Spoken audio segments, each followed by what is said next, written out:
Baik, salam semua. Salam. Mari kita buka firman Tuhan yang sudah sering kita baca, kita dengar, mungkin juga kita sudah lupakan, sering untuk kita disegarkan lagi. Kejadian pasal yang ke-19.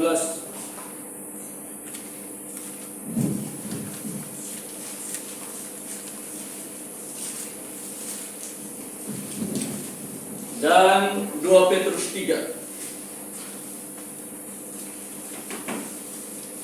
Kejadian 19 kita ambil ayat 15 sampai 17. Lalu 2 Petrus 3 kita ambil mulai ayat 10 sampai 14.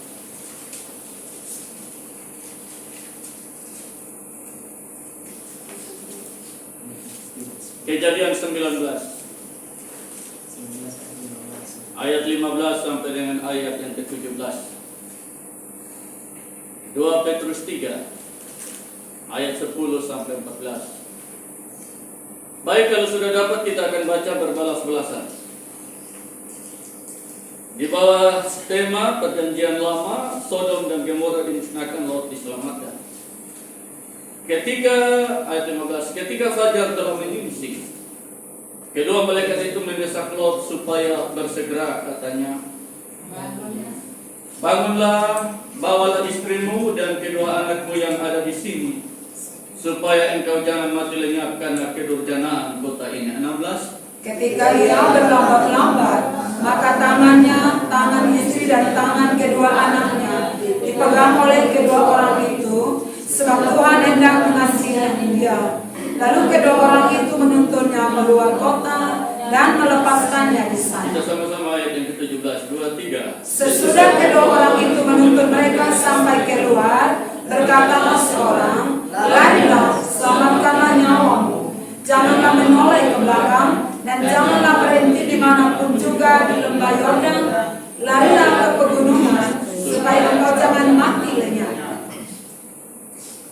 Baik, kita lihat 2 Petrus 3.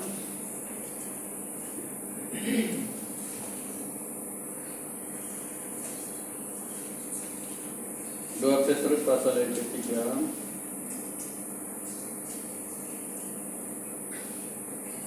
Mulai ayat yang ke-10 sampai ayat 14 saya duluan. Di bawah judul atau perikop hari Tuhan. Tetapi hari Tuhan akan tiba seperti pencuri. Pada hari itu langit akan lenyap dengan gemuruh yang dahsyat dan unsur-unsur dunia akan hangus dalam nyala api, dan bumi dan segala yang ada di atasnya akan hilang lenyap. Ayat 11. Jadi, jika segala sesuatu ini akan hancur secara demikian, betapa suci dan salehnya kamu harus hidup. Yaitu kamu yang menantikan dan mempercepat kedatangan hari Allah. Pada hari itu langit akan binasa dalam nyala api, dan unsur-unsur dunia akan hancur karena nyalanya. 13. Tetapi sesuai dengan janjinya, kita menantikan langit yang baru dan bumi yang baru, di mana terdapat kebenaran. Kita sama-sama. Sebab itu, saudara-saudaraku yang kekasih, sambil menantikan semuanya ini, kamu harus berusaha supaya kamu kedapatan tak bercacat dan tak bernoda di hadapannya dalam perdamaian dengan Dia. Amin. Amin. Sebab itu, saudara-saudaraku yang kekasih, sambil menantikan semuanya ini, kamu harus berusaha supaya kamu kedapatan tak bercacat dan tak bernoda di hadapannya dalam perdamaian dengan Dia. Salam. Bapak Ibu, saudara-saudara yang saya kasihi dalam Tuhan Yesus,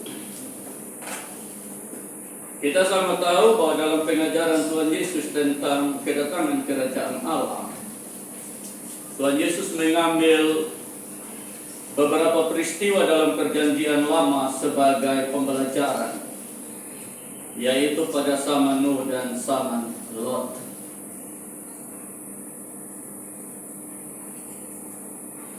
Ada banyak hal yang bisa kita belajar di sini, saudara, dari peristiwa zaman Nuh dan zaman Lot yang dikaitkan dengan kedatangan kerajaan Allah atau kedatangan Yesus kembali. Tapi paling tidak ada satu dua yang saya ingin ambil berkaitan dengan tema renungan firman Tuhan untuk kita sore hari ini, karena saya berbicara di bawah tema 5 langkah iman agar tidak binasa bersama dunia pada waktu dimusnahkan dengan api. 5 langkah iman agar tidak binasa bersama dunia pada waktu dunia dimusnahkan dengan api. Jadi sebelum Tuhan mendatangkan air untuk memisahkan dunia purba pada waktu zaman Nuh, maka Tuhan memberikan Nuh kesempatan untuk berbuat sesuatu, yaitu membuat batra atau kapal. Dan itu tidak bisa ditawar-tawar. Itu syarat yang tidak bisa ditawar-tawar. Saya rasa kalau Nuh ini tipe orang yang suka berdalih, manusia pemalas yang suka banyak alasan, maka mungkin Nuh akan bilang begini, Tuhan jangan suruh beta kerja bodoh. Masalahnya ini kapal ini, saya baca dalam Alkitab terjemahan bahasa Indonesia sehari-hari, dia punya panjang itu 113 barangkali meter. Oke lah, 100 meter lebih lah. Jadi sepanjang satu lapangan bola kaki. Tingginya sekian puluh meter, lebarnya sekian. Coba saudara bayangkan, pada waktu itu sensor kayu tidak ada, bor listrik tidak ada. Coba kita bayangkan kapan Nuh tebang ini pohon, kapan bikin papan, dan kapan kerja itu kapal. Ya, apalagi tenaga dorang hanya laki-laki 4 orang, itu pun Nuh jangan terlalu banyak harap lagi. Nah ini perempuan 4 orang ini mau harap dari mana? Perahu yang dia kalau 10 meter memang kali 100 lebih meter. Dengan teknologi ya kalau itu bisa-bisa kapal induk sudah lah. Jadi saya rasa kalau Nuh ini orang yang suka berdalih, dia akan bilang begini, Tuhan jangan suruh beta kerja yang aneh-aneh dong. Kalau memang Tuhan mau supaya beta selamat dan keluarga, tolong kau cari solusi jalan keluar yang terbaik lah, yang lain lah. Mungkin tunjuk kami satu gunung kau potong satu keluarga lagi di sana, dan Tuhan kasih turun air, ingat kau jangan lewat itu gunung lah. Paling tidak ketong aman lah di situ dengan hewan-hewan yang Tuhan mau. Masa bikin kapal ini Tuhan? Ya, tetapi karena ini syarat yang tidak bisa ditawar-tawar, maka lu tidak bisa tawar dengan Tuhan Allah, dan lu harus kerja. Ya, dan akhirnya lu kerja. Lu tidak bersungut-sungut, lu kerja. Walaupun berapa lama Alkitab sedang kasih tahu berapa tahun dia kerja, tapi yang pasti dia kerja. Dan akhirnya melalui batra yang dia kerja itu juga dia dan keluarga diselamatkan dengan hewan-hewan yang Tuhan pilih. Nah, Tuhan amankan dulu orang benar, setelah itu baru Tuhan binasakan orang fasik. Karena Alkitab bilang Tuhan tidak mau orang benar binasa bersama orang fasik. Ya, itu pembelajaran yang pertama dari peristiwa itu. Sama Lot juga sama.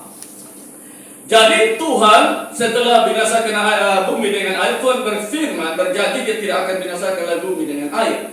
Tapi sesuai dengan firman Tuhan yang kita baca dalam 2 Petrus tadi, bahwa Tuhan akan musnahkan bukan hanya bumi tapi langit juga dengan api, dan bukan lagi dengan air.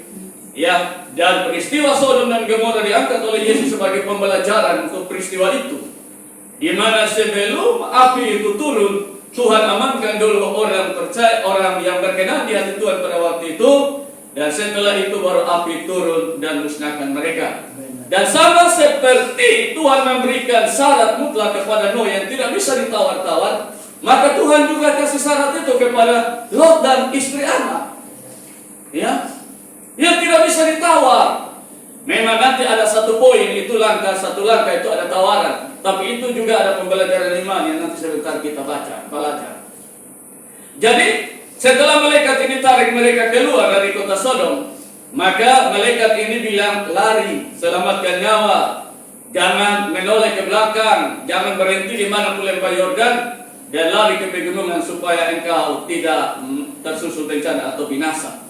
Nah, ini syarat yang dikasih pada Lot dan istri anaknya. Dan ketika istri Lot mengabaikan syarat langkah-langkah iman ini, akhirnya dia binasa. Ternyata keluar dari Sodom tidak menjamin bahwa istri Lot selamat, karena keluar dari Sodom hanya langkah awal. Langkah pertengahannya ialah selama ada di lembah Yordan, dan langkah akhirnya ada di gunung. Ya, keluar hanyalah langkah awal. Nah, saudara, kita sama tahu tadi Petrus sudah bilang bahwa sambil menantikan semuanya itu, di mana Allah akan memusnahkan langit dan bumi dengan nyala api, maka tadi Petrus bilang, berusahalah supaya kamu tidak kedapatan bercacat, celah, bernoda, tetapi dalam perdamaian dengan Allah. Nah, bagaimana supaya tidak bercacat, tidak bernoda dalam perdamaian dengan Allah sebagai syarat mutlak yang tidak bisa ditawar-tawar, agar engkau tidak binasa bersama dunia ini pada waktu pemusnahan langit dan bumi yang lama ini. Maka mari kita belajar itu dari pesan malaikat ini kepada Lot dan keluarganya. 5 langkah iman. Tapi saudara, sebelum itu saya mau bilang bahwa di hati Tuhan yang terdalam ini, Tuhan tidak ingin satu orang pun binasa. Dan di hati Tuhan yang terdalam, Tuhan ingin satu keluarga itu selamat. Tuhan tidak mau hanya suami saja yang selamat, atau istri saja, atau orang tua saja, atau anak saja. Tuhan mau semuanya selamat. Karena itulah isi hati Tuhan terdalam. Sehingga kita belajar dari ayat yang pertama dari bacaan kita tadi, Kejadian 19:15, ketika fajar telah menyingsing, kedua malaikat itu mendesak Lot supaya bersegera, katanya, bangunlah, bawalah istrimu dan kedua anakmu yang ada di sini, supaya engkau jangan mati lenyap karena kedurjanaan kota ini. Jadi maunya Tuhan itu satu keluarga ini tidak boleh ada yang gagal, tidak boleh ada yang binasa, semuanya harus selamat. Karena itu malaikat ini suruh mereka satu keluarga keluar, tidak boleh ada yang tersisa di sini. Bahkan kita bilang ketika mereka masih berlambat-lambat, tangan kedua malaikat itu tarik mereka 4 orang punya tangan dan berkata, cepat lari, karena aku tidak bisa berbuat apa-apa kalau kamu masih ada di sini. Tapi kalau pada akhirnya istri Lot mati gagal, sekali lagi itu bukan hati Tuhan, itu bukan mau dan rencana Tuhan, tapi memang dia yang mau mati. Ya. Jadi saya sering bilang dan kita semua sudah tahu bahwa neraka bukan untuk manusia. Tapi kalau ada manusia yang ke neraka karena memang dia mau ke neraka, bukan mau hidup. Nah, kita bilang anggaplah kesabaran Tuhan itu sebagai kesempatan bagi kamu supaya bertobat, karena Allah tidak mengendaki seorang pun binasa. Jadi kalau ada yang binasa karena memang dia yang mau mati dan bukan Tuhan. Ya. Ini hal yang pertama dulu menjadi dasar bahwa Allah tidak mengendaki seorang pun binasa. Dan karena itu Allah memberikan kepada Lot dan keluarga syarat-syarat yang tidak bisa ditawar-tawar. Yang pertama, langkah iman yang pertama agar Lot dan keluarga tidak mati karena api yang akan turun. Demikian pula langkah iman yang pertama bagi saudara dan saya agar tidak dimusnahkan bersama dengan dunia yang akan dimusnahkan. Yang pertama, larilah. Larilah. Saudara, menariknya ialah bahwa kenapa malaikat ini, tentunya ini perintah Tuhan, tapi melalui mulut malaikat. Kenapa malaikat ini tidak bilang, Lot, Tuhan sudah ambil keputusan untuk bakar ini Sodom dan Gomora, kota-kota lembah Yordan. Tapi Tuhan suruh Botol datang supaya bosok keluar, agar tidak binasa bersama kota ini. Tapi tolong kau keluar ya, jalan santai-santai saja, tidak usah buru-buru, tiada lari gunung dikejar. Jalan santai-santai saja, sampai di mana capek berhenti, tarik nafas. Setelah itu lanjut lagi. Kapan susah sampai di luar sana, di gunung sana, baru beta kasih turun api. Ya, yang penting lu susah di sana, tapi santai-santai saja. Kalau tidak dikejar waktu. Tapi malaikat ini bilang lari. Ayat yang ke-16, ketika mereka berlambat-lambat, maka tangan istri kedua anaknya dipegang. Lalu ayat yang ke-22, cepat-cepatlah lari ke sana, sebab aku tidak dapat berbuat apa-apa sebelum engkau sampai di sana. Lari. Kenapa lari? Kalau lari berarti tidak ada banyak waktu, tidak banyak kesempatan, waktunya sedikit, waktunya darurat. Karena itu tidak ada waktu santai, tidak ada waktu jalan, tidak ada waktu main-main, tidak ada waktu berhenti. Lari. Nah, apa pembelajaran imannya? Mari saya ingin kita lihat beberapa referensi ayat untuk kita paham betul bahwa waktu ini bukan waktu untuk kita main-main lagi, santai-santai. Kita lihat Wahyu 12 ayat 12, Wahyu 22 ayat 10 dan 11. Nama Yesus, Pak. Wahyu 12 ayatnya yang ke-12. Ya. Firman Tuhan berkata, karena itu bersukacitalah hai sorga, Ya. dan hai kamu sekalian yang diam di dalamnya. Amin. Celakalah kamu hai bumi dan laut, Ya. karena iblis telah turun kepadamu Ya. dalam geramnya yang dahsyat, Amin. karena ia tahu bahwa waktunya sudah singkat. Ia tahu, iblis tahu bahwa waktu untuk dia singkat, tidak banyak lagi. Ya. Wahyu 22 ayat 10 dan 11 lagi, adik. Supaya saya bicara satu kali. 10 dan 11. Demikian firman Tuhan, Wahyu pasal 22 ayat 10 dan 11. Ya. Lalu ia berkata kepadaku, jangan memeteraikan perkataan-perkataan nubuat dari kitab ini, sebab waktunya sudah dekat. Ayat 11. Barang siapa yang berbuat jahat, biarlah ia terus berbuat jahat. Ya. Barang siapa yang cemar, biarlah ia terus cemar. Ya. Dan barang siapa yang benar, biarlah ia terus berbuat kebenaran. Barang siapa yang kudus, biarlah ia terus menguduskan dirinya. Ya. Waktunya sudah singkat. Ya. Jadi iblis juga tahu bahwa waktu untuk dia tinggal sedikit. Dan tadi Tuhan bilang, tidak usah meteraikan yang kitab karena waktunya sudah dekat. Makanya saya baca buku Pak Isra Soru di bawah judul 6 Rahasia. Salah satu rahasia itu dia bilang kita harus belajar dari iblis. Pribadi yang pekerja keras tanpa mengenal lelah, diberikan waktu sedikit, tapi di waktu yang sedikit itu dia berusaha mendapatkan hasil yang terbanyak. Karena itu dia tidak pernah istirahat untuk dapatkan sebanyak mungkin jiwa bersama dia. Sedangkan kita orang percaya, bukannya bekerja di waktu yang singkat ini seperti iblis, tapi duduk santai-santai, yang penting saya sudah selamat, tidak peduli dengan orang lain. Ya, tidak punya kepedulian untuk orang lain. Ya, hanya selamat untuk diri sendiri. Ya. Lalu apa kata Paulus tentang waktu ini?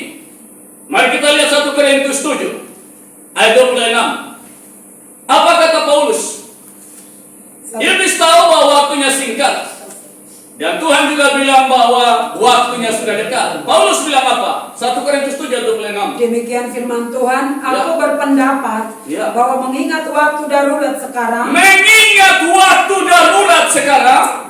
adalah baik bagi manusia untuk tetap dalam keadaan. 29 sampai 31. Ayat 29, saudara-saudara, inilah yang kumaksudkan, yaitu waktu telah singkat.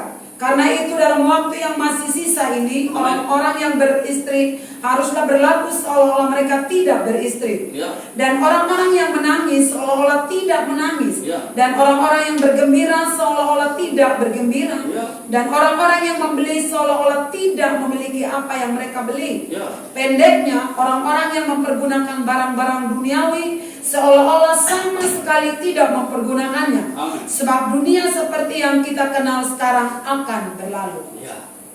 Saudara, Paulus bilang waktu darurat, waktu singkat. Lalu apa kata Tuhan Yesus? Mari kita lihat Matius 24 ayat 22. Apa kata Tuhan Yesus tentang waktu ini? Matius 24 ayat 22. Matius 24 ayat 22, firman Ya. Tuhan berkata, dan sekiranya waktunya tidak dipersingkat, Ya. maka dari segala yang hidup tidak akan ada yang selamat. Amin. Akan tetapi oleh karena orang-orang pilihan, Amin. waktu itu akan dipersingkat. Oleh karena orang pilihan, waktu itu dipersingkat. Jadi kalau waktu tinggal sedikit, waktu darurat, Berarti tidak ada waktu untuk kita bermain-main. Nah, pertanyaannya, waktu apa yang singkat? Waktu apa yang darurat? Tentu kita sama tahu, saya pernah bicara tempat ini, tapi saya bicara lagi dalam poin yang pertama. Ada dua waktu dalam hidup ini. Ada dua waktu yang sedang kita hadapi. Yaitu yang pertama, waktu anugerah. Keselamatan masih diberitakan pada dunia. Dan satu waktu akan ditutup bagi bangsa lain dan Allah buka bagi Israel. Tapi hari ini kita masih diberi kesempatan untuk menerima keselamatan. Masih ditawarkan. Tapi okelah, kita tidak tahu kapan waktu anugerah ini akan ditutup. Itu rahasia Tuhan. Yang pasti Tuhan bilang tinggal sedikit lagi. Tapi satu hal yang perlu kita tahu yang sangat-sangat darurat ialah umur hidup kita. Kesempatan yang Tuhan kasih. Kenapa begitu singkat? Surat Yakobus 4 dia bilang, apakah arti hidupmu? Hidupmu itu seperti uap yang sebentar saja kelihatan, lalu lenyap. Hidup ini seperti uap, singkat. Apa buktinya kalau hidup ini singkat? Seperti uap. Kalau orang hidup masih sampai 80, 70. Tentu Alkitab berbicara ini dalam konteks Alkitab. Ya, saya pernah bicara dan saya katakan lagi bahwa Alkitab bilang, firman Tuhan bilang, satu hari di mata Tuhan itu 1000 tahun. Satu hari bagi Tuhan itu 1000 tahun bagi manusia. Atau seperti satu giliran jam di waktu malam. Ya, 1000 tahun bagi manusia. Makanya Tuhan Allah bilang, jangan makan itu buah, nanti kamu mati, pada hari kamu makan kamu mati. Dan nyatanya manusia sudah makan, pada hari itu manusia mati. Tentu mati roh bolong, tapi mati fisik juga, maksud saya mati fisik tidak langsung. Tetapi dalam konteks Alkitab, pada hari kamu makan. Hari yang menurut Tuhan Allah 1000 tahun itu. Makanya umur Metusalah, manusia terpanjang di dunia, hanya 969 itu hanya 23 jam. Tidak sampai 24 atau lewat. Kenapa? Dasar pertimbangan perhitungannya ialah 1000 bagi 24 jam. 1000 tahun bagi 24 jam ya adalah satu hari. 1000 bagi 24 itu 40,6. Kita kasih hilang 6,6 nya kita pakai 40. Artinya 1 jam di mata Tuhan Allah, maka 40 tahun bagi manusia. Jadi kalau Metusalah 969 tahun itu 23 jam. Tidak sampai 24, apalagi lewat. Masih dalam hari di mana Tuhan Allah bilang, kamu makan, hari kamu makan, kamu akan mati. Hari menurut Tuhan Allah 1000 tahun itu. Dan kalau manusia jahat, terus kalau kita bilang rohku tidak akan selamanya ada dalam diri manusia, karena manusia itu daging. Karena itu umurnya hanya 120 tahun. Dari 23 jam, Tuhan Allah potong 20 jam, tinggal 3 jam, yaitu 120. Karena 4 kali 3, 12. 120 tahun. Potong 20, tinggal 3 jam. Dan Musa sampai pada waktu itu 120 tahun. Tapi karena dosa tambah jahat, manusia tambah jahat, dosa juga tambah jahat, tambah bertambah, maka Mazmur 90 dia bilang, umur kami 70 dan kalau kuat 80. Potong 1 jam lagi, tinggal 1 lebih, bahkan kalau bertahan 2 jam. 2 jam. Saya yakin sore ini yang ada di sini tidak ada yang 80 tahun, artinya belum sampai 2 jam kan? Berarti rata-rata kita semua ini 1 koma semuanya. 1 jam lebih, apalagi yang 20 tahun itu 30 menit ya dapat tuh. Ada 20 tahun sini kok. Ingat itu setengah jam baru 30 menit ya. Jadi kalau Alkitab bilang apakah arti hidup itu seperti uap yang sebentar saja kelihatan lalu lenyap, hanya hitung jam, hanya hitung menit.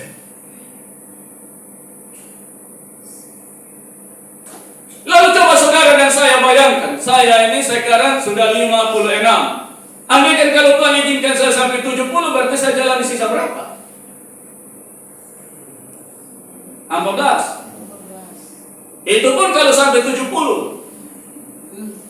Karena jalan hidup tiap orang, umur tiap orang kan beda. Ada yang dikasih hanya sampai belasan, ada yang sampai 20-an, dan seterusnya. Hidup ini singkat, kita tidak tahu Ujungnya di mana? Karena saya selalu bilang, sore ini saya ada, tapi belum tentu besok pagi saya ada.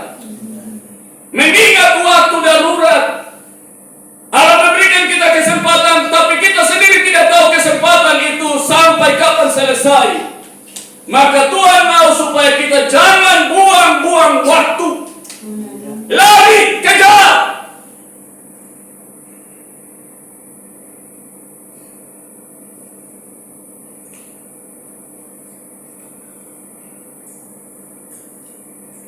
Jangan sampai kita terlambat. Kita belum buat apa-apa untuk Tuhan, tapi kematian datang. Anak-anak muda juga jangan berpikir nanti sampai tua baru kasih hidup untuk Tuhan, kan? Anda tidak tahu Tuhan izinkan Anda sampai tua atau tidak. Kita yang sehat-sehat ini juga jangan berpikir bahwa kita masih sehat, jadi belum mati. Yang namanya kematian tidak harus sakit. Mengingat waktu darurat adalah baik bagi manusia untuk tetap dalam keadaannya.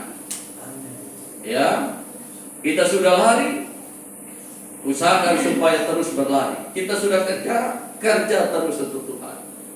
Jangan berhenti. Ya, ini langkah iman yang pertama. Tidak ada waktu untuk bermain-main. Tidak ada waktu untuk bersantai-santai. Tidak ada waktu untuk menolak tawaran Tuhan. Karena waktunya singkat, waktunya darurat. Yang kedua, selamatkan nyawamu. Selamatkan nyawa. Nyawa itu apa? Nyawa itu hidup. Kenapa hidup baru diselamatkan? Ya, saudara, nyawa di sini, hidup di sini tidak berbicara sebatas potong hidup di dalam daging ini, dalam tubuh ini yang sebentar lagi akan mati. Tidak. Ini bicara lebih jauh daripada itu, yaitu tentang kekekalan atau hidup kekal. Kenapa saudara? Karena begini, dasarnya begini. Allah menciptakan manusia dalam konsep Allah itu supaya manusia hidup dalam sampai kekekalan. Ya, sehingga ketika Dia ciptakan manusia dari debu tanah, manusia itu belum hidup. Alkitab bilang Dia mengembuskan napas ke dalam manusia itu. Jadi Allah taruh napas Allah, roh Allah yang membuat manusia itu hidup. Dan kalau hidup, roh Allah, napas Allah pasti untuk kekekalan, karena Allah tidak pernah mati. Jadi Allah mau juga manusia seperti itu. Tetapi iblis datang dan berusaha untuk menggagalkan rencana Allah, yaitu dengan menipu manusia agar manusia ikut kehendaknya dan akhirnya manusia gagal. Ya, jadi manusia tidak lagi mengalami hidup yang kekal, manusia harus mengalami kematian. Tetapi kita sama tahu bahwa tidak ada rencana Allah yang gagal. Walaupun iblis berusaha menggagalkan rencana Allah, tapi tidak ada rencana Allah yang gagal. Jadi ketika iblis berhasil menipu manusia dan manusia mengalami kematian, iblis pikir dia sudah menang. Padahal sebenarnya tidak. Allah tidak pernah kalah dan gagal. Ya. Dan singkat cerita ialah bahwa Allah ambil langkah kedua, yaitu mengutus anaknya Yesus datang menebus dosa manusia, dan melalui Yesus manusia memiliki kembali hidup yang kekal, yang adalah rancangan Allah semula itu. Melalui Yesus manusia dapatkan kembali hidup yang kekal itu. Karena begitu besar kasih Allah akan dunia ini, sehingga dikaruniakan anak yang tunggal supaya setiap orang percaya kepadanya tidak binasa, melainkan beroleh hidup yang kekal. Ya, jadi maunya iblis manusia binasa, tapi Allah tidak habis cara. Allah kembali memberikan hidup kekal kepada manusia melalui Yesus. Nah, dalam sebuah kalimat dalam Alkitab, ayat dia bilang begini, apa gunanya seorang memiliki seluruh dunia, tapi ia kehilangan nyawa? Artinya bahwa apa gunanya kita memiliki segala-galanya, tapi kita kehilangan keselamatan. Kita kehilangan hidup kekal itu. Ya, hidup kekal itu adalah sesuatu yang sangat mahal yang tidak bisa kita dapatkan. Tapi Allah memberikannya kepada kita melalui iman percaya kepada Yesus. Gratis, terima cuma-cuma. Karena itu kita harus hargai. Hargai keselamatan itu. tidak boleh lepas, tidak boleh buang, tidak boleh kehilangan. Sehingga kalau di sini dikatakan selamatkan nyawamu, selamatkan hidupmu, artinya hargai keselamatan yang Tuhan kasih. Amankan, jaga baik-baik keselamatan yang Tuhan kasih. Tidak boleh engkau kehilangan, karena keselamatan itu mahal. Kenapa Tuhan tidak mau kita kehilangan keselamatan, harus dijaga, dihargai? Saya sudah bilang tadi yang pertama, karena keselamatan itu mahal. Engkau tidak bisa beli, bayar, tapi Allah memberikannya secara gratis, karena Allah mengasihani engkau. Tadi dalam ayat yang 16, ya, karena Tuhan hendak mengasihani dia. Keluarga Lot dan istri anak itu karena Tuhan mengasihani mereka. Kita menerima keselamatan karena Tuhan mengasihi kita. Itu yang pertama. Yang kedua, keluarga Lot dan istri anak karena ayat yang ke-29. Demikianlah pada waktu Allah memusnahkan kota-kota di lembah Yordan dan mengembalikan kota-kota ke zaman Lot, maka Allah ingat kepada Abraham, lalu dikeluarkannya Lot dari tengah-tengah tempat yang ditunggang-balikan. Jadi selamatnya Lot dan keluarga ini yang pertama, karena Allah mengasihani mereka, dan yang kedua, karena Allah ingat Abraham. Saudara dan saya diselamatkan karena Allah mengasihani kita, dan Allah ingat pengorbanan anaknya di Golgota. Dia tidak mau pengorbanan anaknya sia-sia, karena terlalu mahal. Dan karena itu dia memberikan keselamatan untuk gratis bagi kita. Kita harus hargai. Jangan sampai kita kehilangan keselamatan seperti istri Lot kehilangan nyawa. Ya, mari kita lihat Ibrani pasal yang kedua. Ibrani 2 ayat 1 sampai 3. Tadi Yosef baca. Demikian firman Tuhan, Ibrani pasal 2 ayat 1 sampai dengan ayat yang ketiga. Ya. Keselamatan yang besar. Amin. Karena itu harus lebih teliti kita memperhatikan apa yang telah kita dengar, supaya kita jangan hanyut di bawah arus. Hanyut di bawah arus, terlepas dari keselamatan itu. Sebab kalau firman yang dikatakan dengan perantaran malaikat tetap berlaku. Berlaku, makanya istri Lot lawan dia mati. Dan setiap pelanggaran dan ketidaktaatan mendapat balasan yang setimpal. Amin.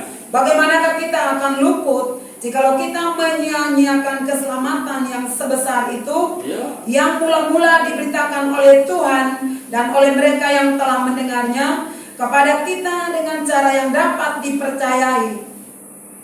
Bagaimana kita akan luput dari pemusnahan itu kalau kita menyia-nyiakan keselamatan yang Tuhan kasih? Selamatkan nyawamu, amankan keselamatan yang Tuhan kasih untuk engkau. Jaga hargai, jangan sampai engkau kehilangan. Langkah iman yang ketiga, jangan menoleh ke belakang. Ada apa di belakang?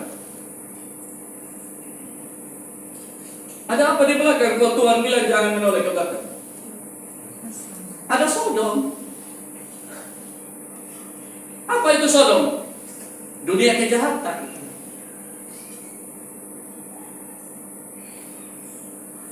Matinya orang Israel di padang gurun itu karena apa?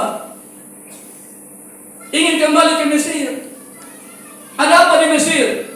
Ya, dunia perhambaan. Ingin kembali ke dunia perhambaan, mati. Lihat kembali Sodom, kota kejahatan yang sudah dia keluar, mati. Saudara dan saya, ada apa di belakang? Tadi masih baca Yohanes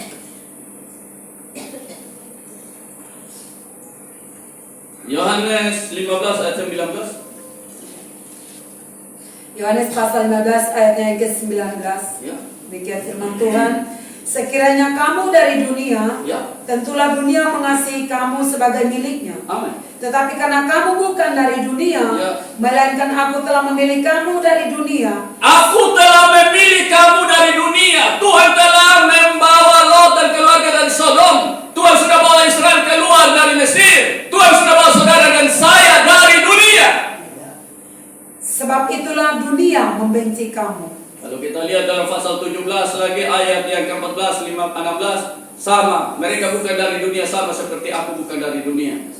Seperti engkau mengutus aku ke dalam dunia, sekarang aku mengutus mereka ke dalam dunia. Artinya apa yang di belakang? Dunia.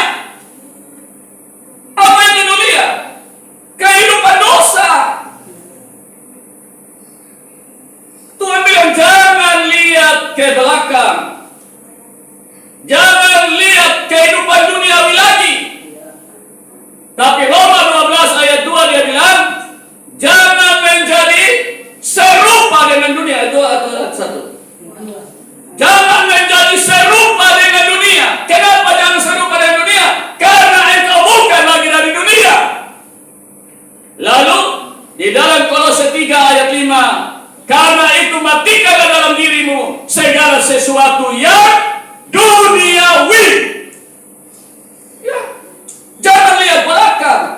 Artinya jangan lagi serupa dengan dunia dan matikan segala sesuatu yang duniawi. Saudara ingat Paulus bilang dengan jemaat Korintus? Coba kita lihat 1 Korintus 3. Bagaimana model kehidupan jemaat ini? 1 Korintus 3 ayat 1 sampai 3. Demikian firman Tuhan 1 Korintus pasal 3 ayat 1 sampai 3. Ya. Perselisihan. Dan aku saudara-saudara pada waktu itu tidak dapat berbicara dengan kamu seperti dengan manusia rohani, tetapi hanya dengan manusia duniawi. Ya, manusia duniawi. Ternyata orang Korintus belum matikan duniawinya. Yang belum dewasa dalam Kristus. Ya. Susulah yang kuberikan kepadamu bukanlah makanan keras, sebab kamu belum dapat menerimanya. Dan sekarang pun kamu belum dapat menerimanya, karena kamu masih manusia duniawi. Sebab jika di antara kamu ada iri hati dan ada perselisihan, bukankah hal itu menunjukkan bahwa kamu manusia duniawi dan bahwa kamu hidup secara manusiawi? Ya, saudara, kalau kita kembali pada kehidupan duniawi serupa kembali dengan dunia, padahal sudah keluar dari dunia, kita masih hidup secara duniawi dan belum matikan duniawi, maka saya rasa kita semua tahu ayatnya itu, yaitu 2 Petrus 2 ayat 20 sampai 22 itu apa? Anjing. Seperti anjing. Ya, 2 Petrus 2 20 sampai 22 seperti anjing yang muntah habis makan kembali, seperti babi yang mandi bersih kembali dalam kubangan, seperti anjing. Ya. Tidak baca pun kita semua tahu itu ayat. Jadi langkah iman yang ketiga ialah jangan menoleh ke belakang. Kalau engkau menoleh ke belakang, ya kandas seperti istri Lot. Ikut Tuhan, layani Tuhan, tetapi hidup secara duniawi. Kita sama tahu ada ayat juga yang bilang bukan orang berseru saya Tuhan, Tuhan yang akan selamat, tapi mereka yang melakukan kehendak Bapa di surga. Terlalu banyak ayat tentang itu.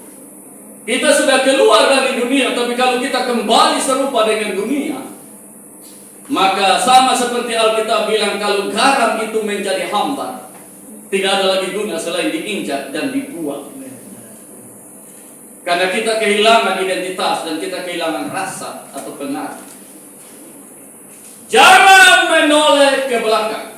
Jangan kembali pada kehidupan duniawi. Tapi matikanlah dalam dirimu segala sesuatu yang duniawi. Jangan lagi serupa dengan dunia, karena engkau bukan lagi orang dunia. Walaupun engkau ada di dunia, tapi engkau bukan orang dunia. Engkau orang sorga yang diutus ke dalam dunia untuk memberi rasa sorga dan pengaruh sorga, supaya melalui engkau sorga diisi lagi dengan penduduk setelah engkau diselamatkan. Langkah iman yang keempat, jangan berhenti dimanapun juga di lembah Yordan. Jangan berhenti. Ya, saudara, tadi saya sudah bilang langkah awal itu keluar dari Sodom, tapi langkah selanjutnya ialah lari di lembah Yordan. Nanti langkah akhirnya istirahat di gunung. Israel keluar dari Mesir, itu baru langkah awal. Langkah pertengahannya ialah padang gurun. Nanti langkah akhirnya Sungai Yordan untuk masuk negeri perjanjian. Tapi ternyata langkah pertengahan ini banyak yang kandas, karena generasi tua semua harus mati. Langkah awal baik, tapi langkah pertengahan ini banyak yang gagal. Lot dan keluarga keluar dari Tapi di langkah pertengahan inilah istrinya gagal. Saudara, kita keluar dari dosa. Ketika kita menerima Yesus sebagai Tuhan dan Juru Selamat, kita mengaku dengan mulut bahwa Dia adalah Tuhan dan percaya dengan hati bahwa Dia telah mati dan bangkit untuk kita, maka kita terima keselamatan. Itu baru langkah awal. Itu bukan langkah pertengahan dan belum langkah akhir. Tapi justru di langkah pertengahan inilah banyak orang gagal. Kenapa gagal? Karena dia berhenti. Makanya di sini malaikat ini bilang, jangan berhenti dimanapun di lembah Yordan. Saudara, lembah Yordan itu bicara tentang dunia ini. Meskipun di dalam lembah tempat perasinganku, dunia ini lembah Yordan. Dunia ini lembah air mata. Ya, saudara, kita diutus kembali ke dalam dunia ini yang adalah lembah ini, ya, untuk kita melakukan sesuatu untuk Tuhan. Nah, selama di lembah ini jangan berhenti. Artinya, selama kita hidup, Tuhan masih kasih kita napas. Kita belum diangkat ke surga melalui kematian, berarti kita masih ada di lembah. Nah, di lembah ini ada tugas yang Tuhan berikan bagi kita yang tidak boleh kita berhenti.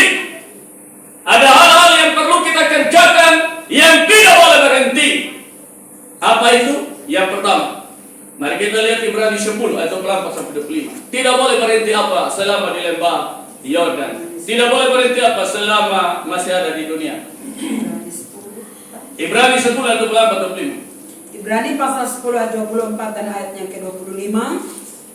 Dan marilah kita saling memperhatikan, Ya. supaya kita saling mendorong dalam kasih dan dalam pekerjaan baik. Amin. Janganlah kita menjauhkan diri dari pertemuan-pertemuan ibadat kita, Ya. seperti dibiasakan oleh beberapa orang. Amin.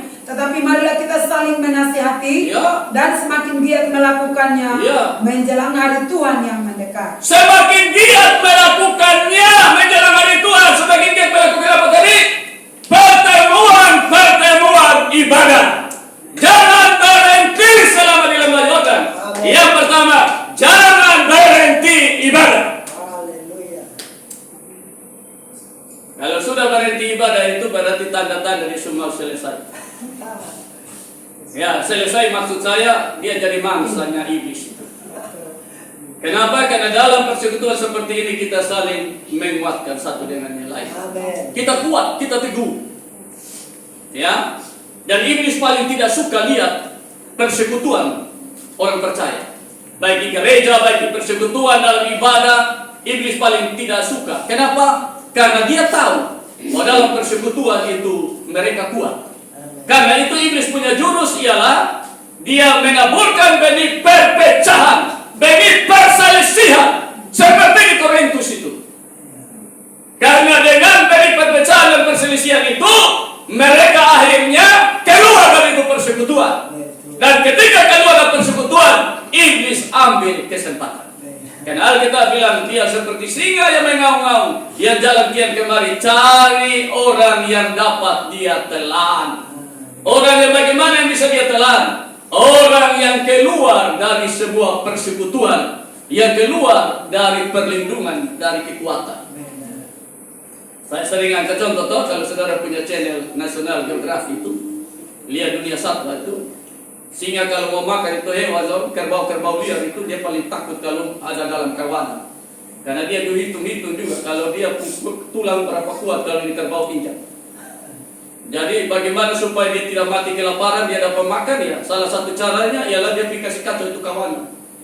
Yang lain pancing dari sana, yang lain pancing dari sana. Nah, karena pancing, kerbau panik, akhirnya kerbau bangun lari, yang lain lari di kiri, yang lain lari di kanan, yang lain. Akhirnya ada satu yang keluar dari kawanan, don't fokus di itu hewan. Itu yang keluar itu, don't fokus itu. Nah, karena dia kawanan, singa juga kawanan. Dia serang dia dari berbagai sudut. Ya, ada yang terkam di leher, ada yang di belakang, ada yang pokoknya akhirnya dia jadi mangsa. Ya, saudara seperti itu. Ya, perpecahan apa? Perbedaan pendapat bisa saja terjadi dalam persekutuan orang percaya. Tetapi kita tidak boleh terpancing karena itu jurus iblis. Amin. Itu jurus iblis. Kalau kita terpancing, maka kita menjadi mangsa. Jangan menjauhkan diri pertemuan ibadah. Jangan berhenti selama di lembah Yordan. Jangan berhenti ibadah. Yang kedua, jangan berhenti apa? 1 Tesalonika 5 ayat 17. 1 Tesalonika ayat 17. Demikian firman Tuhan 1 Tesalonika pasal 5 ayat 17, tetaplah berdoa. Jangan berhenti selama di lembah Yordan. Tetap berdoa. Amin. Kita sama tahu orang bilang doa itu nafas. Artinya kalau berhenti doa, berhenti bernafas. Dan kalau berhenti bernafas pasti mati. Saudara, coba saudara bayangkan ketika kita tidak punya persekutuan pribadi atau hubungan dengan Tuhan. Kita merasa diri kita hebat, kita kuat, kita bisa hidup tanpa Tuhan sehingga tidak ada komunikasi dengan Tuhan. Ya, maka kita tidak akan tahu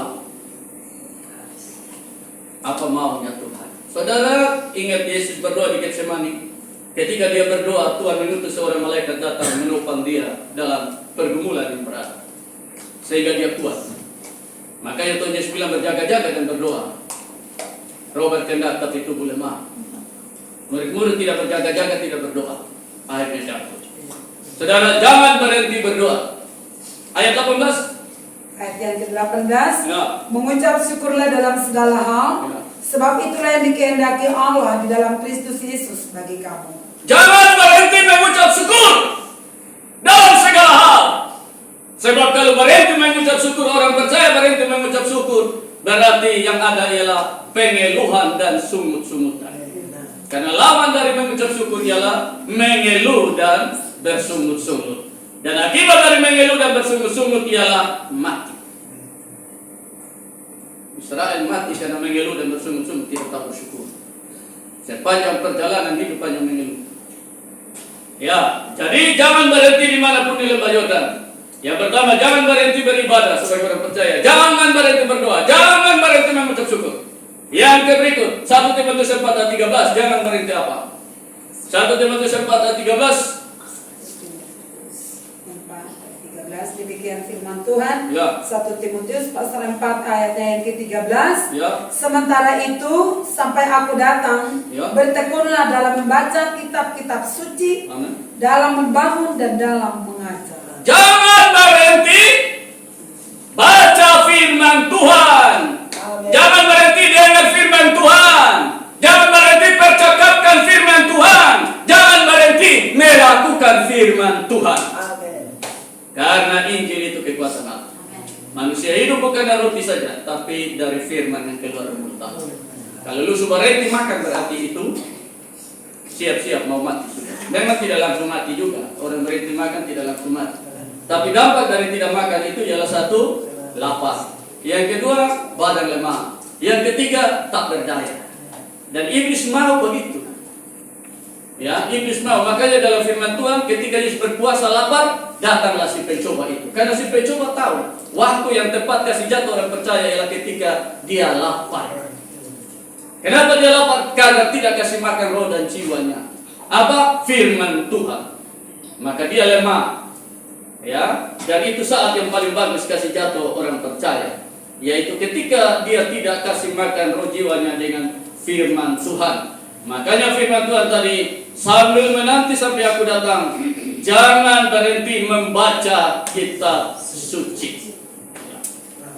Yang berikut, jangan berhenti apa? Kita lihat Wahyu 2 ayat 26. Wahyu 2 ayat 26, jangan berhenti apa di situ? Demikian firman Tuhan Wahyu pasal 2 ayat 26. Ya. Dan barang siapa menang dan melakukan pekerjaanku sampai kesudahannya, kepadanya akan kukaruniakan kuasa atas bangsa-bangsa. Melakukan pekerjaanku sampai kesudahannya.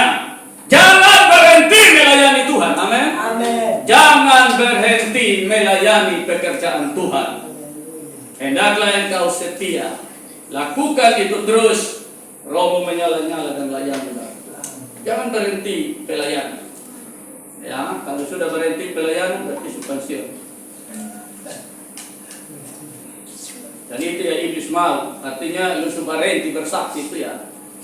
Berarti dia tidak akan kehilangan jiwa lagi. Ayat yang ke-10 dari Wahyu 2. Jangan berhenti apa di situ? Ayat yang ke-10. Ya. Ya. Ayat yang ke-10, jangan takut terhadap apa yang harus engkau derita. Sesungguhnya iblis akan melemparkan beberapa orang dari antaramu ke dalam penjara supaya kamu dicobai, dan kamu akan beroleh kesusahan selama 10 hari. Amin. Hendaklah engkau setia sampai mati. Hendaklah engkau setia sampai mati. Lanjut. Dan aku akan mengaruniakan kepadamu mahkota kehidupan. Jangan berhenti setia dengan Tuhan. Amin. Setia sampai mati. Jangan berhenti setia. Kalau sudah berhenti setia itu berarti apa? Pengkhianatan. Istri kalau tidak setia lagi dengan suami, suami kalau tidak setia lagi dengan istri, itu ialah pengkhianatan. Kalau kita sudah tidak setia lagi dengan Tuhan, itu berarti pengkhianatan. Saudara ingat, ada satu ayat ketika Israel gagal merebut kota Ai, ada satu ayat di situ dia bilang, tetapi orang Israel berubah setia dengan mengambil barang-barang yang dikhususkan untuk Tuhan.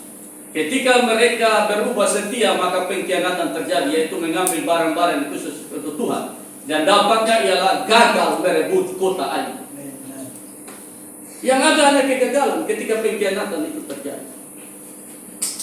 Terlalu banyak saudara. Dalam Galatia 6 juga ayat 9 dia bilang jangan jemu-jemu berbuat baik. Saudara bisa cari lagi yang banyak. Ya, yang jangan berhenti apa, jangan berhenti apa. Silakan baca di Alkitab, gali tambah banyak lah. Saya kehabisan waktu. Langkah iman yang ke-5. Larilah ke pegunungan supaya engkau jangan mati lenyap. Saudara, ini bisa ditawar. Ayat 18 kata Lot kepada mereka, janganlah kiranya demikian Tuanku, sesungguhnya hamba ini telah dikarunia belas kasihan di hadapanmu, dan Tuanku telah berbuat kemurahan besar kepadaku dengan memelihara hidupku. Tapi jika aku harus lari ke pegunungan, pastilah aku akan tersusul oleh bencana itu, sehingga matilah aku. Sesungguhnya kota di sana itu cukup dekat kiranya untuk lari ke sana. Kota itu kecil, sehinggalah kiranya aku lari ke sana. Bukankah kota itu kecil? Jika demikian nyawa akan terpelihara. Saat malaikat kepadanya, baiklah, dalam hal ini pun permintaanmu keterima dengan baik. Yakni kota yang telah kau sebut itu tidak akan kutung mengembalikan seterus. Saudara, ini bisa ditawar. Tetapi ini juga punya makna rohani. Tidak sekedar Tuhan mengabulkan. Ada pembelajaran iman di sini. Jadi ketika disuruh lari ke gunung, Lot bilang, Tuhan izinkan kita lari ke kota itu saja. Kota itu dekat. Supaya jangan sampai saya tersusul oleh bencana. Malaikat yang bilang, baik, dalam hal ini permintaan kita kabulkan.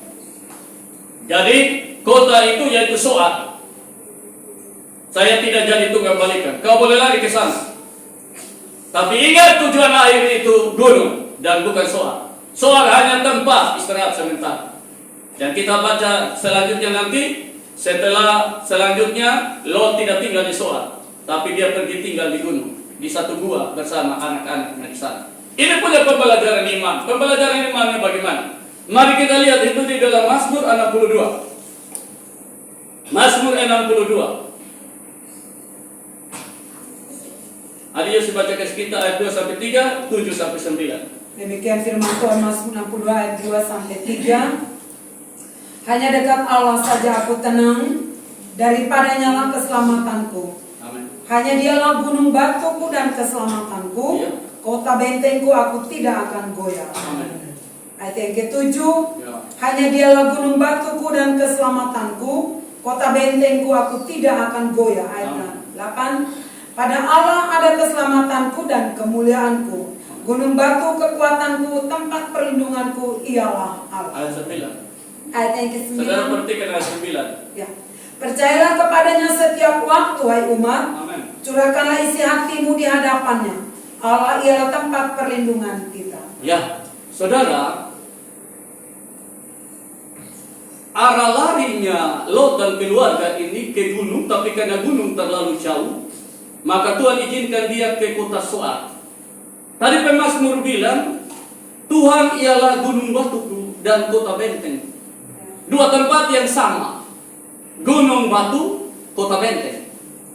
Artinya Tuhan mau bilang begini, arah larimu, ya, selama ada di lembah Yordan, selama ada di dunia ini, Itu bicara gunung batu dan kota benteng, itu bicara hadirat Tuhan, kaki Tuhan. Makanya ayat yang 9 tadi dia bilang, curahkanlah isi hatimu hai umat di hadapannya, sebab Tuhan adalah gunung batu. Amin. Saudara, selama kita ada dalam dunia ini, segala macam hidup pergumulan apa model apapun, ingat, arah lari kita ialah kaki Tuhan. Kota benteng kita, lari karena hanya dekat Dia saja kita tenang. Tapi ingat, itu bukan tujuan akhir kita. Tujuan akhir kita ialah gunung, yaitu rumah Bapa di atas sana, rumah Bapa. Jangan cari kaki Tuhan, hadirat Tuhan hanya karena mau sembuh, hanya karena mau terlepas dari masalah. Di lembaga ini jangan. Engkau mau lari ke sana, bawa pergumulan hidup pada Tuhan. Tapi ingat, tujuannya hanya untuk engkau sampai di rumah Bapa di sorga. Bukan hanya terlepas dari masalah di kaki Tuhan. Tidak boleh. Nah, pada akhirnya juga Lot pergi ke gunung di sana dan tinggal di sana. Ya, langkah iman yang kelima ialah bawa seluruh hidupmu, pergumulan hidupmu, apapun masalahnya. Selama ada di dunia ini, bawa ke kaki Tuhan. Jangan bawa ke kota benteng lain. Tetapi ingat, akhir perjalananmu harus sampai di sorga. Tidak boleh kandas di tengah jalan. Saya banyak kali baca kisah hidup Musa, saya sedih. Karena pada akhirnya dia hanya melihat negeri susu dan madu, tapi dia tidak diizinkan masuk dan menikmati. Ya, saudara, saya tidak perpanjang lagi firman Tuhan. Tapi mari 5 langkah iman agar engkau tidak binasa bersama dunia pada waktu dunia ini dimusnahkan. Maka Tuhan tadi bilang, lari. Jangan main-main. Kesempatan sedikit. Yang kedua, sayangi, hargai keselamatan hidup kekal yang Tuhan kasih. Jangan engkau mau kehilangan. Lebih baik engkau kehilangan yang lain, tapi tidak boleh kehilangan hidup kekal. Amin. Jangan kembali serupa dengan dunia atau hidup seperti dunia, tapi matikanlah dunia dalam dirimu. Dan yang keempat, jangan berhenti. Jangan berhenti beribadah, jangan berhenti berdoa, jangan berhenti bersyukur, jangan berhenti baca renungkan firman Tuhan melakukan, jangan berhenti melayani Tuhan, jangan berhenti setia dengan Tuhan, jangan berhenti berbuat hal-hal yang baik. Dan arah larimu selama di dunia ini hanyalah kaki Tuhan, hadirat Tuhan. Sampai engkau bertemu Dia dalam kemuliaan di sorga. Tuhan berkati kita dengan firman. Amin.